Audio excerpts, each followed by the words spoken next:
The storm did not arrive with gentleness. It came roaring like a wild, uninvited creature, shaking the ground and twisting the sky into a furious gray. Only a few days before, Jack and Tien had crossed the threshold of their new home, laughter echoing off the fresh-painted walls as they carried their hopes as tenderly as one would cradle a newborn. They believed they had stepped into a long-awaited season of peace, a time to rest after endless struggles. The little house, with its clean white walls and red roof tiles, had felt like a promise of safety, warmth, and beginning anew. They had painted the rooms together, debated softly about where each chair should go, and at night whispered dreams of children who might one day fill those rooms. It was meant to be their forever home. But forever can be cruelly short when nature decides otherwise. That morning, Tien awoke to the distant roll of thunder. She lingered in bed, listening as it rumbled like a warning in the distance. Jack was already up, checking the windows, his forehead creased with unease. The forecast had mentioned rain, but no one expected this. When the first torrents fell, it was as if the heavens had burst open. The pounding of rain on the roof grew deafening, a relentless rhythm of dread. Tien stood at the doorway, watching the yard vanish beneath a rising sheet of water. Fear tightened around her heart, yet she tried to convince herself it was just another storm. They had faced storms before. They could face this one too. But this was no ordinary storm. It was Bualoy, a typhoon with the hunger of a beast. The wind tore at the trees, snapping branches like fragile bones. Roof tiles clattered loose, and the world dissolved into a violent blur of rain. Jack shouted for her to stay away from the windows, but she couldn't turn away. The walls quivered, as if the house itself trembled in fear. She thought of the nights they had spent dreaming within these walls, of how Jack had poured his soul into building every brick. Now she could only watch as nature tried to undo all that love and labor. The water rose faster than they could believe. Within an hour, the garden disappeared under a swirling, angry current. The front steps vanished, swallowed whole. Branches, furniture, and fragments of lives drifted past in the flood. Jack's voice grew sharper, urging her back inside. She obeyed, though her heart stayed with the drowning world outside. Inside, the air thickened with dread. The lights went out, and the candles flickered weakly against the darkness. The wind shook the windows so fiercely that Tien feared they would shatter. Jack worked swiftly, lifting their belongings to higher places, doing what he could, but she saw it in his eyes. The quiet knowledge that no matter how strong a man builds, nothing can stand forever against the fury of wind and water. She sat holding a small wooden box filled with memories. Photos of her parents, the embroidered scarf from her wedding day, and the first letter Jack had written her. Her hands trembled not only from fear of losing the house, but from a deeper pain, the terror of losing what home meant.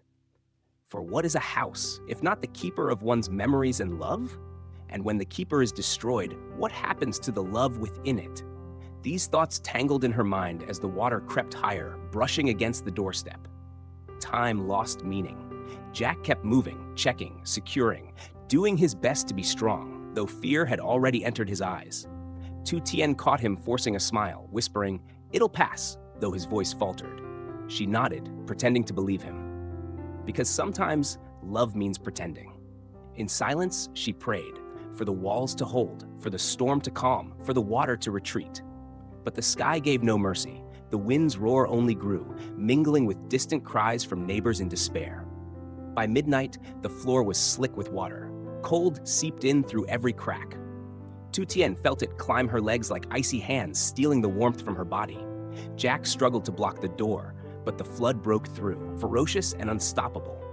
When the barrier gave way, the torrent rushed in, swallowing everything: furniture, rugs, the air itself. Tien screamed as the table overturned, their possessions swirling around her. Jack gripped her hand tightly, dragging her toward the stairs, shouting her name through the chaos. Together they climbed, higher and higher, leaving behind the ruin below. From the upstairs window, Tien stared out into a sea of darkness. The neighborhood was gone, erased beneath black, churning waves. In the distance, faint cries for help rose and vanished into the storm. She pressed her palms against the glass, her breath clouding it, feeling helplessness sink deep into her bones. Jack stood beside her, an arm around her shoulders, his face pale and wordless. They didn't speak. There was nothing left to say. The truth hung heavy between them. Everything they had was slipping away. And yet, in that fragile silence, she held on to him. She pressed her ear to his chest, listening to his heartbeat, the last steady sound in a world being torn apart. She thought of how brief happiness had been. Only days ago, their home had been filled with laughter, with the smell of cooking, with dreams for tomorrow. Now it was filled with water, fear, and silence. Closing her eyes, Tien felt a helpless sorrow wash over her. The night stretched endlessly, then the flood each hour testing how much more they could endure. The storm gave no reprieve. Every blast of wind struck the walls with fury. Every thunderclap a reminder of how fragile human existence was before nature's might. On the second floor, Jack and Tien clung to each other, watching as the water churned below. Their living room had turned into a dark, restless pool where fragments of their lives floated aimlessly. The sofa where they once rested in peace now drifted uselessly. Books they had read together dissolved into soggy clumps. Even their wedding photograph lay face down in the flood, its image fading into nothing. Tien's throat closed at the sight. A home wasn't meant to drown. Dreams weren't meant to disintegrate this way. Jack tried to soothe her, though his hands shook. He spoke of rebuilding, of insurance, of survival, of how as long as they lived, hope would remain. But his voice betrayed the hollow ache beneath his words. Tien knew what that house meant to him. She had seen him work under the scorching sun, his palms blistered, his shirt drenched with sweat, building with faith that it would last forever. To see it undone overnight, no man deserved such heartbreak. She took his hand in hers, not for comfort, but to remind him that he wasn't alone in the wreckage. As dawn neared, the storm reached its fiercest hour. The roof moaned under the strain, beams trembling as though ready to snap. Jack pulled her close, whispering that she must not panic if part of it collapsed. Tien bit her lip until it bled and nodded. She wanted courage, but fear clawed deep inside her. Every noise felt like the world breaking apart. She prayed again, tears sliding silently down her face as the wind screamed like an enraged god outside. The hours dragged by, merciless, as though the heavens themselves wanted to erase their lives. At last, near morning, the fury began to wane. The wind softened, the rain thinned, though water still surged below. They collapsed on the bedroom floor, too weary to speak, gripping each other as though letting go meant being swept away. Jack's voice cracked when he whispered, "We made it." Tien wanted to believe, but the view from the window shattered her heart. The neighborhood was unrecognizable, trees uprooted like fallen giants, cars drifting like forgotten toys, houses reduced to broken shells. Theirs still stood, but only barely. The ground floor was ruined beyond saving. When the rain finally ceased, silence fell heavy, more oppressive than the storm itself. Jack insisted they see what remained. Step by step, they went down the staircase, their feet sinking into cold, stagnant water. The air reeked of mud and decay. Their belongings drifted past. Clothes, chairs, bits of their past, stripped of meaning. Tien bent to catch a small photo of her parents. The glass had cracked, the image blurred, but she clutched it to her chest as if holding it could bring everything back. Jack waded through the wreckage, collecting what he could, though his eyes betrayed a deep, silent despair. Every corner of their home bore scars. Walls swelled with water, floors buckled, appliances lay broken. It looked like the house had aged a century overnight. The weight of loss pressed down on them. Tien sank onto the stairs, numb with grief and fatigue. She remembered their first day here, how Jack had lifted her in his arms and said, laughing, "This is where our story begins." And now that story had been torn apart by the storm. She whispered faintly, "It feels like we're being punished." Jack turned, his tone firm but weary. "No, it's not punishment, it's nature. It's cruel, yes, but it can't take away who we are or what we share." His words were steady, but his body trembled.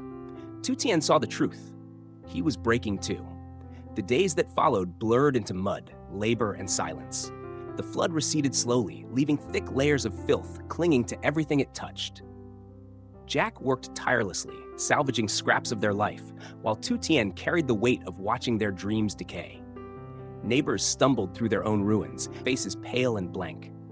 Some cried openly, others worked in quiet resignation. There was no laughter anymore, only the scraping of shovels, the dull thud of debris, and the occasional cry that split the air. Tien moved like a ghost, cleaning, lifting, discarding, her body busy while her thoughts wandered. She remembered how just days ago she'd cooked their first meal here, herbs filling the kitchen with warmth as Jack teased her for oversalting the soup. They had toasted their future with cheap wine, believing it was the start of something beautiful.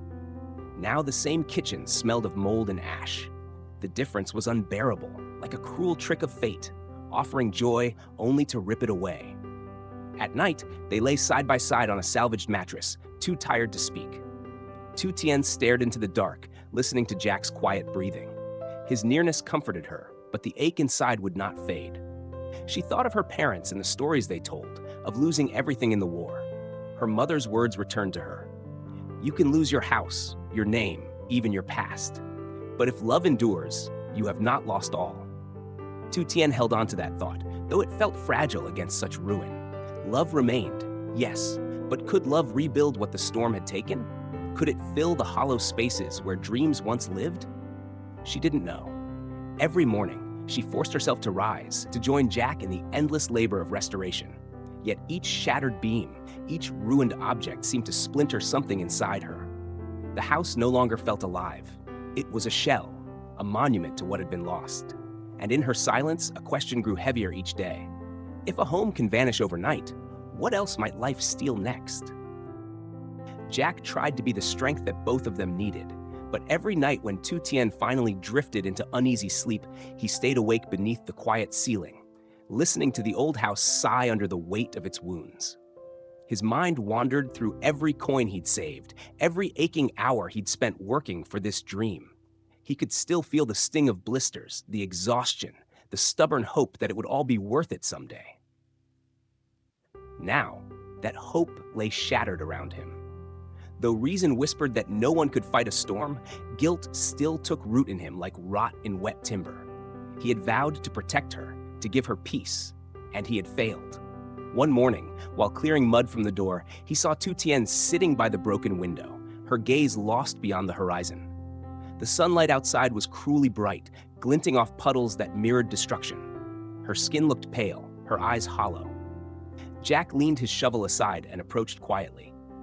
"Are you all right?" he asked. She didn't answer right away. Then her voice came soft, trembling. "I don't know if I can bear it, Jack. Every corner reminds me of what we lost. It hurts to stay here." Her words struck deeper than any storm wind. For the first time, Jack feared losing not just their home, but the light in her heart. He knelt beside her, holding her hands. "We're still here," he murmured. "That means we can start again." Tears welled in her eyes. "But how many times, Jack? How many times must we start over before life lets us rest?" He had no answer, only silence and an embrace that tried to steady her trembling soul. The days settled into a weary rhythm, clearing debris, salvaging what the flood hadn't stolen. Neighbors came together, sharing food, tools, fragments of hope. Jack worked alongside them, lifting beams, patching roofs, helping rebuild what little could be saved. Tien tried to help too, until grief crushed her mid-task. She would sink to the ground, face in her hands, sobbing quietly. Jack never told her to stop crying. He would simply sit beside her until her tears ran dry, then help her rise again. They were two survivors clinging to the same wreckage, keeping each other afloat in the tide of loss. And yet, in that darkness, small kindnesses survived. One evening, Tien brewed tea over a small fire and brought it to Jack. The taste was bitter and smoky, but he smiled as if it were the sweetest thing he'd ever known. "Thank you," he whispered. For a fleeting moment, warmth flickered in her chest. The world had taken almost everything, but not their ability to care for one another. Still, the nights were heavy.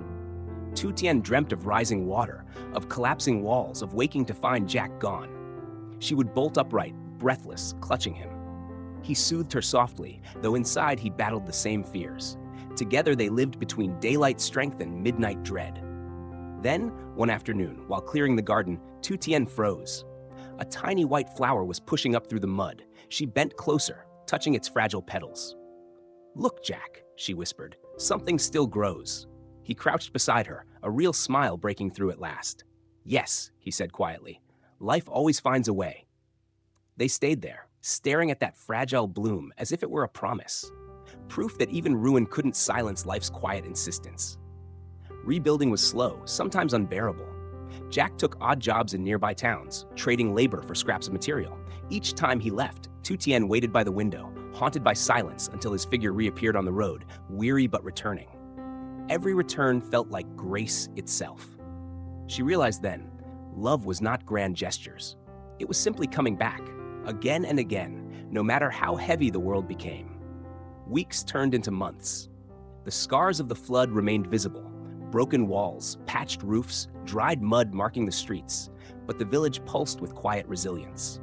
People cooked together, shared laughter, sang to remind themselves they had survived. Jack and Tien became part of that fragile brotherhood of loss and endurance. Still, sometimes at dusk, Tien would close her eyes and see their home as it once was, warm, alive with laughter. The memory cut deep, beautiful and cruel. One evening she asked, "Do you ever regret building here in this valley?" Jack looked out at the darkening fields and said softly, "No, because this was ours. The storm broke the walls, not the dream. And I'd rather fight for it here with you than live anywhere else without you." She leaned into him, the ache in her chest easing. For the first time, she believed what he said, that even in ruin, love could rebuild what storms had tried to erase. The months that followed were a quiet battle between despair and endurance. Each morning, Jack rose before sunrise, his body aching, yet his resolve unbroken. He hauled timber, hammered nails, patched the battered walls, and stacked stones with trembling hands. Beside him, Tien moved softly through her own rhythm of healing, sweeping away mud, washing what little could be saved, tending the small fire that guarded their nights. Together, they pieced fragments of life into something resembling a home. It wasn't the red-roofed dream they once built, but it was shelter. It was theirs. Yet the deepest wounds were not visible. Inside Tien, the storm still churned. Sometimes she would stand by the riverbank, eyes unfocused, hearing again the phantom roar of rushing water. Panic would rise in her chest, sharp and cold. Jack always noticed. Without a word, he would reach for her hand, steadying her breath with his silence. Slowly, those shadows loosened their hold. Hope returned, not in a rush, but like light seeping through the cracks of dawn. One night, beneath a quiet sky filled with stars, Tien spoke the fear she had carried for months. "What if it happens again?" she whispered. "What if everything we build is meant to be lost?" Jack looked upward for a long moment before replying, "Then we'll build again. Not because we forget what we've lost, but because love deserves a place to live, even if we have to rebuild it 100 times." His voice held no anger, only calm certainty. Tears filled Tien's eyes. In that instant, she understood. Their home's true foundation was not made of bricks, but of his unshaken love. By year's end, life returned slowly to the valley. Fields were replanted, laughter began to echo faintly once more, children's feet pattered through the grass. The red roof of their house had yet to return, replaced for now by a patchwork cover that kept the rain at bay. Each evening, candles glowed inside, pushing back the darkness. Tien began to hum while she worked, her soft songs weaving comfort into the walls. Jack often paused to listen, gratitude rising like a quiet tide. They were still marked by loss, yet undeniably alive. Still, grief lingered like an old scar. Some nights, Tien would whisper, "I miss what we had." Jack would draw her close and answer, "So do I, but we'll fill this house with new memories, ones stronger than sorrow." Gradually, she began to believe him. Together, they brushed color onto the bare walls, planted flowers in the yard, bright, defiant blooms that refused to yield to ruined soil. And when the first blossoms appeared, Tien smiled, not with fragile hope, but with something steady and bright. One afternoon, they stood hand in hand, gazing at the patched home they had rebuilt. It wasn't perfect. Its scars told their story, but it endured. Jack slipped an arm around her shoulders. "This isn't the house I promised you," he said softly. "It's more. It stands as proof that even when everything fell apart, we didn't." She leaned into him, her heart finally quiet. Peace came not from what was restored, but from what had never been lost. The flood had taken wood and walls, but not their bond. It could not wash away Jack's persistence or Tien's will to hope. From the ruins, she found a strength she had never known, the understanding that happiness may crumble, but love, when anchored in faith, survives every storm. That night, under the gentle glow of lantern light, they sat together on the worn steps of their rebuilt home. The valley lay calm, the river whispering softly. Tien rested her head against Jack's shoulder and murmured, "Maybe storms will always come, but as long as you're here, I'm not afraid." Jack pressed a kiss into her hair. "Then let them come," he said quietly. "They can't break us." And so, among the remnants and renewal, through grief and rebirth, they discovered something more enduring than walls or roofs. The quiet truth that love, once rooted deep, can outlast any storm. The valley would remember Bualoy's fury, but within that small, mended home, what remained was eternal. Not despair, but love that refused to die.